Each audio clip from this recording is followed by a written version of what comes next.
Good morning friends, నా పేరు Sandeep Kumar Reddy from engineers competitive training academy. ఈరోజు మనము ఎస్ఎస్సికి సంబంధించిన ఫేజ్ 7 ఎగ్జామినేషన్ ప్రయర్ క్వశ్చన్స్ 2019 సంబంధించిన పేపర్స్ అనేది డిస్కస్ చేసుకున్నాము. మనం ఆల్రెడీ 2019 పార్ట్ 1 అనేది డిస్కస్ చేసాము. Now part 2 will be discussed. ఏంటంటే కొన్ని క్వశ్చన్స్ అనేది మ్యాక్సిమమ్ కంపైల్ చేయడం జరిగింది. మొత్తం అన్నీ ఈ 2019 ఏమైతే ఎగ్జామ్ జరిగాయో ఈ ఫేజ్ 2కి సంబంధించి ఇంటర్ మరియు graduation level examination based. So ఈ క్వశ్చన్స్ మళ్ళీ పార్ట్ 2 డిస్కస్ చేసుకున్నాం. ఈ సూటబుల్ బాయ్ అనే పుస్తకాన్ని ఎవరు రాశారు అని అడిగాడు అనమాట. ఇది చూసినట్లయితే విక్రమ్ సేతు ఆథర్ అని చెప్పుకోవచ్చు. ఇతను దీంతో పాటు the golden gate and equal music అనే పుస్తకాలను కూడా రాయడం జరిగింది. నెక్స్ట్ మనం చూసినట్లయితే ఈ సిపాయి మ్యూటినీ ఉంది కదా, దాన్ని మనము ఇండియన్ మ్యూటినీగా పిలుచుకోవచ్చు. వార్ ఆఫ్ ఇండిపెండెన్స్ 1857 అనమాట. ఇది unsuccessful rebellion against British rule in the year 1857 నుంచి 59 అని చెప్పుకోవచ్చు అనమాట. సో దీంట్లో మంగల్ పాండే, తంతియా తోపు, కుమార్ సింగ్, అదేవిధంగా ఝాన్సీ రాణి లక్ష్మీబాయి వీళ్ళంతా ఫైట్ చేశారనమాట ఆ టైంలో. ఇది ఎక్కడ మొట్టమొదటి స్టార్ట్ అయింది అంటే మీరట్లో అని మనం తెలుసుకోవచ్చు. ఈ సిపాయి మ్యూటినీ ఎక్కడి నుంచి స్టార్ట్ అయింది అంటే ఫస్ట్ మీరట్లో అనమాట. దాని తర్వాత ఢిల్లీ, ఆగ్రా, కాన్పూర్, లక్నో రెస్పెక్టివ్ ప్లేసెస్ నుంచి వీళ్ళు ఎవరైతే నేను చెప్పానో కుమార్ సింగ్ వీళ్ళంతా లీడ్ చేశారనమాట. నెక్స్ట్ మనము లాఫింగ్ గ్యాస్ ఉంది కదా, ఈ లాఫింగ్ గ్యాస్ ఏదిరా అంటే మనం నైట్రస్ ఆక్సైడ్ని యూజ్ చేయడం జరుగుతుంది. ఎందుకు ఇది యూజ్ చేస్తారంటే దీన్ని చిన్నపిల్లలు పండ్లు పెరికించుకోవడంలో కానీ లేదంటే పండ్లు క్లీన్ చేయించడంలో కానీ ఉంటుంది కదా, ఆ టైంలో ఈ లాఫింగ్ గ్యాస్ అనేది వాడడం జరుగుతుందన్నమాట. నెక్స్ట్ సౌండ్ ఇంటెన్సిటీ ఉంది కదా, ఈ ఇంటెన్సిటీ ఆఫ్ సౌండ్ అనేది దేంట్లో మెజర్ చేస్తారు? డెసిబల్స్లో మెజర్ చేస్తారనమాట. సో ఇంటెన్సిటీ డెసిబల్స్ అంటే డీబీ అని చెప్పుకోవచ్చు. So it is in the honour of Alexander Graham Bell, the inventor of both the telephone and the audiometer అని చెప్పుకోవచ్చు. సో ఆడియోమీటర్ అనేది ఒక device that measures how well a person can hear certain sounds. So దీన్ని బట్టి మనం గుర్తుంచుకోండి. Next present and past members of parliament of India from Uttar Pradesh state. So ఇక్కడ 32 మంది రాజ్యసభ మెంబర్స్ మరియు 80 లోక్సభ మెంబర్స్ని ఓన్లీ ఉత్తరప్రదేశ్ నుంచి నామినేట్ చేయడం జరుగుతుందన్నమాట. సో మ్యాక్సిమం నెంబర్స్ ఏ స్టేట్ నుంచి నామినేట్ చేశారంటే దట్ ఈస్ ఉత్తరప్రదేశ్. నెక్స్ట్ ఒక హాలీ పుస్తకాలు ఏవైతే మనకు భగవద్గీత అనేది సాక్రెడ్ హోలీ పుస్తకం అని చెప్పుకోవచ్చో, ఇది బహాయిస్ రిలీజన్ ఉంది కదా, లోటస్ టెంపుల్ ఏదైతే ఢిల్లీలో ఉందో ఆ లోటస్ బహాయిస్ టెంపుల్ అంటారు అనమాట. సో ఈ బహాయిస్ అనేది రిలీజన్ అనమాట. ఏదైతే హిందూస్, సిక్స్ ఉందో అదేవిధంగా బహాయ్ రిలీజన్ ఉంది.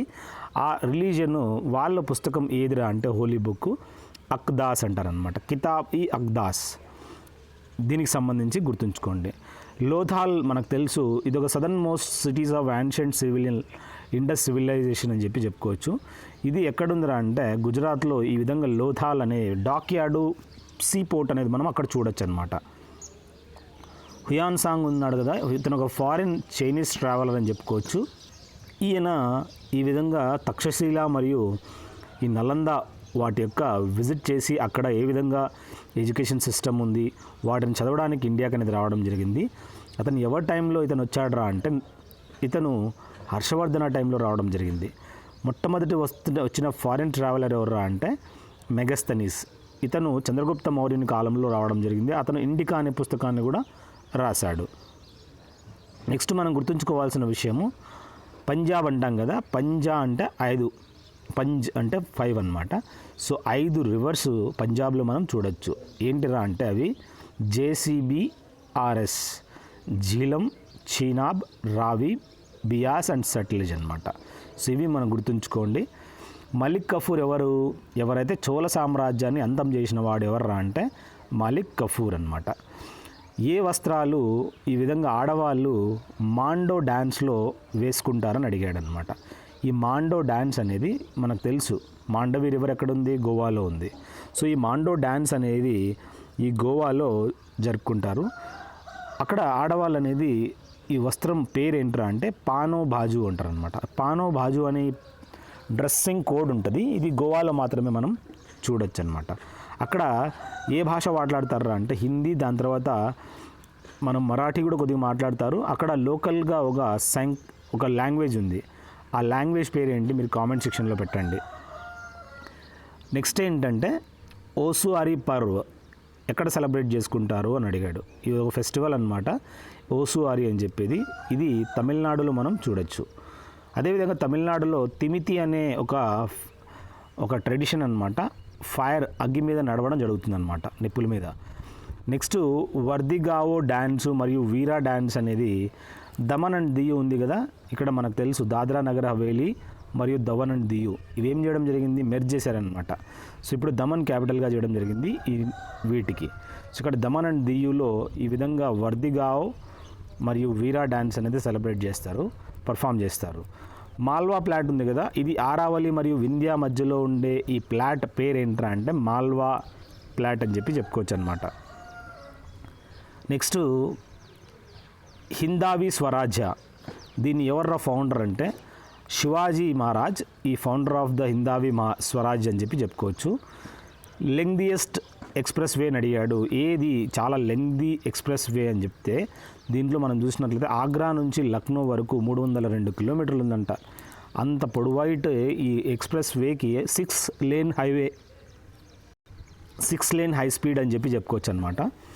ద గురు గ్రంథ్ సాహిబ్ ఏదైతే ఉందో ఇది సిక్కుల యొక్క సాక్రెడ్ పుస్తకం అనమాట. దీన్ని ఎవరు ప్రజెంట్ చేశారు, కంపైల్ ఎవరు చేశారు అంటే ప్రజెంట్ ఫామ్లో అంటే లాస్ట్ సిక్ గురు, 10వ సిక్ గురు ఎవరు, గురు గ్రంథ్ సాహిబ్ని కంపోజ్ చేసిన అతను గురు గోబింద్ సింగ్. మొట్టమొదటి వాడు గురు నానక్ దేవ్. ఖాల్సా గ్రూప్ ఉంది కదా, ఖాల్సా గ్రూప్ని ఎవరు ఫౌండ్ చేశాడని చెప్పి నాకు కామెంట్ సెక్షన్లో పెట్టండి. SI unit of force Newton అనేది చెప్పుకోవచ్చు మనము. రాజ్యసభ ఎప్పుడు ఫామ్ అయిందిరా అంటే 1952లో ఏప్రిల్ 3వ తేదీన రాజ్యసభ ఫామ్ అయింది. లోక్సభ ఎప్పుడురా అంటే అదే సంవత్సరంలోనే ఫామ్ అయింది. ఓకే, నెక్స్ట్ ఏబెల్ ప్రైజ్ అనమాట. ఈ ఏబెల్ ప్రైజ్ అనేది ప్రతి సంవత్సరము మంచిగా అవుట్ స్టాండింగ్ ఇన్ మ్యాథమెటిక్స్ ఎవరైతే పర్ఫామ్ చేస్తారో ఆ సంవత్సరము ఒకరు కాకుండా ఎంతమందికైనా ఇస్తారనమాట. డిపెండ్స్ ఎంతమంది ఆ ఇయరు మంచిగా మ్యాథమెటిక్స్లో పర్ఫామ్ చేశారనేది. సో ఇది నార్వే వాళ్ళు ఈ ఏబెల్ ప్రైజ్ అనేది ఇవ్వడం జరుగుతుంది. నెక్స్ట్ ఫేజ్ యాంగిల్ ఎంత అని అడిగాడు. So is the position along the wave which is normally measured in degrees or radians. 1 complete wave ఎంతరా అంటే 360 డిగ్రీలు అనమాట. కానీ ఇక్కడ పీక్ నుంచి ట్రఫ్ అని అడిగాడు. అప్పుడు ఫేజ్ యాంగిల్ మనం చూసినట్లయితే 180 డిగ్రీస్ అని చెప్పి చెప్పుకోవచ్చు అనమాట. నెక్స్ట్ సోడియం బైకార్బోనేట్ ఉంది కదా, ఇది బేకింగ్ సోడా NaHCO3 అంటారు. మనం బేకరీస్లలో దీన్ని వాడడం జరుగుతుంది. NaHCO3 it is a salt composed of a sodium cation and bicarbonate anion. So sodium bicarbonate is a white solid that is a crystalline form అనమాట. So ఇది ఒక ఫైన్ పౌడర్ లాగా మనం చూడొచ్చు. మనం కేక్ బేకింగ్లో కానీ అట్లా యూజ్ చేస్తారనమాట. మన హ్యూమన్లో స్కల్లో ఎన్ని బోన్స్ ఉంటారా అంటే టోటల్ 22 ఉంటాయి, వర్టెబ్రేలో 33 ఉంటాయి, టోటల్ బాడీలో 205 బోన్స్ ఉంటాయి, పిల్లలలో 300 అని చెప్పుకోవచ్చు అనమాట. సో ఈ విధంగా గుర్తుంచుకోండి. సో ఇది ఏ విధంగా స్కల్ బోన్స్ టుగెదర్ కనెక్ట్ అయింట అనమాట, రిజిడ్ అని చెప్పుకోవచ్చు. నెక్స్ట్ ఇగ్నైటెడ్ మైండ్స్ అనే పుస్తకాన్ని డాక్టర్ APJ అబ్దుల్ కలాము ఈ పుస్తకాన్ని రాయడం జరిగింది. ఇండియా విజన్ 2020 కూడా రాసాడని చెప్పుకోవచ్చు. వైట్ టైగర్ అనే పుస్తకాన్ని అరవింద్ అడిగా ఇతను ఈ పుస్తకాన్ని రాయడం జరిగింది. ఇండియాకి మరియు శ్రీలంకకి మధ్యలో ఉండే స్ట్రైట్ ఎదురా అంటే పాక్ స్ట్రైట్, దాంతోపాటు సేతు సముద్రం ప్రాజెక్టు, రామ్ సేతు, అదేవిధంగా అక్కడ గల్ఫ్ ఆఫ్ మన్నార్ అనేది కూడా మనం చూడొచ్చు అనమాట.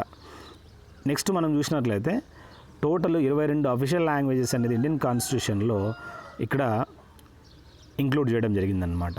అవి ఏంట్రా అంటే అస్సమీ, బెంగాలీ, బోడో, డోగ్రీ. రీసెంట్గా డోగ్రీ చేశారనమాట. ఈ డోగ్రీ భాష ఏ స్టేట్కి సంబంధించింది మీరు కామెంట్ సెక్షన్లో పెట్టండి.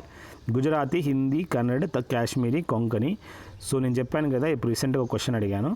సో ఈ కొంకణి అనే లాంగ్వేజ్ గోవాలో మాట్లాడడం జరుగుతుంది. మేచిలి, మలయాళం, మణిపురి, మరాఠీ, నేపాలీ, ఒరియా ఇవన్నీ మనం చూసినట్లయితే అఫీషియల్ లాంగ్వేజెస్ అని చెప్పి చెప్పుకోవచ్చు అనమాట. ఇప్పుడు క్వశ్చన్ ఏంటంటే మనము 10 రూపీస్ నోట్స్ కానీ 100 రూపీస్ కానీ 1000 రూపీస్ నోట్స్, ఇప్పుడు 2000 రూపీస్ నోట్స్ ఉన్నాయి కదా. సో ఇప్పుడు ఆ 2000 రూపీస్ నోట్స్లో ఎన్ని లాంగ్వేజెస్లో అక్కడ 100 రూపీస్ 10 రూపీస్ అని రాసి ఉంటారు. సో ఇప్పుడు ఏ నోట్స్ రద్దు చేయడం జరిగింది, 500, 1000 రద్దు చేశారనమాట. ఆ డేట్ నాకు కామెంట్ సెక్షన్లో పెట్టండి ఏ రోజైతే రద్దు చేశారో. జోన్బిల్లా మేళా అనేది 3 రోజులు జరుపుకుంటారనమాట. ఇది తీవా కమ్యూనిటీ వాళ్ళు చేసుకుంటారు. ఏ టైంలో, మాఘ్ బిహు టైంలో. ఎక్కడ్రా ఇది జోన్బిల్ మేళా సెలబ్రేట్ చేసుకుంటారంటే ఇది మరిగావ్ డిస్ట్రిక్ట్ ఆఫ్ అస్సాంలో మనం చెప్పుకోవచ్చు అనమాట. 32 కిలోమీటర్ ఫ్రమ్ గౌహతి ఉంది. అక్కడ వీళ్ళు ఈ జోన్బిల్ మేళా అనేది సెలబ్రేట్ చేసుకుంటారు అస్సామీస్ ట్రైబ్ వాళ్ళు. నెక్స్ట్ మనం చూసినట్లయితే రామచంద్ర పాండురంగ యావల్కర్, ఇతను ఒక మరాఠీ బ్రాహ్మణిజం ఫ్యామిలీకి చెందించినాడు. ఇతన్నే తంత్యా తోప్ అని కూడా చెప్తారనమాట. సో తంత్యా తోప్ నాకు తెలుసు కదా, సిపాయి మ్యూటినీలో ఏ విధంగా అయితే ఇతను కోఆపరేట్ చేశాడో, ఈ తంత్యా తోప్నే ఈ విధంగా ఇంకొక పేరు అనమాట. యాక్చువల్ పేరు ఏంట్రా అంటే పాండురంగ యావల్కర్ అనమాట. రామచంద్ర పాండురంగ యావల్కర్నే తంత్యా తోప్ అని చెప్పి పిలుస్తారనమాట. నెక్స్ట్ జమ్మూ అండ్ కాశ్మీర్ ఉంది కదా, దీన్ని అఫీషియల్లీ ప్రిన్స్లీ స్టేట్ ఆఫ్ కాశ్మీర్గా చేయడం జరిగింది. కానీ ఇప్పుడు రీసెంట్గా అది జమ్మూ అండ్ కాశ్మీర్ ఏమైపోయింది, ఇది ఒక యూనియన్ టెరిటరీగా మార్చేశారనమాట.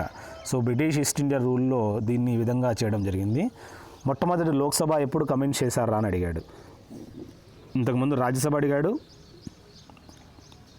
ఇప్పుడు లోక్సభ అడిగాడు. 1952 అని చెప్పుకోవచ్చు అనమాట. సో ఇవన్నీ కొన్ని క్వశ్చన్స్ కంపేర్ చేయడం జరిగింది. సో మీరు టెలిగ్రామ్ జాయిన్ అయితే మీకు మ్యాక్సిమం ఇన్ఫర్మేషన్ అనేది పిక్టోరియల్ గ్రాఫ్లో మీకు మొత్తం పిక్చర్స్ ఉంటాయి, ఒక్కొక్క క్వశ్చన్ ఒక్కొక్క పిక్చర్ అనమాట. సో మీరు వెళ్ళి ఈజీగా ప్రిపరేషన్ చేయొచ్చు. మీడియాలోకి వెళ్ళండి, మీకు మ్యాక్సిమం ఇన్ఫర్మేషన్ అనేది గెయిన్ అవుతుంది. ప్లేలిస్ట్లోకి వెళ్ళి చూడండి, మోర్ దాన్ 1570 వీడియోస్ అనేది అప్లోడ్ చేయడం జరిగింది. Thank you guys, have a good day, have a great life.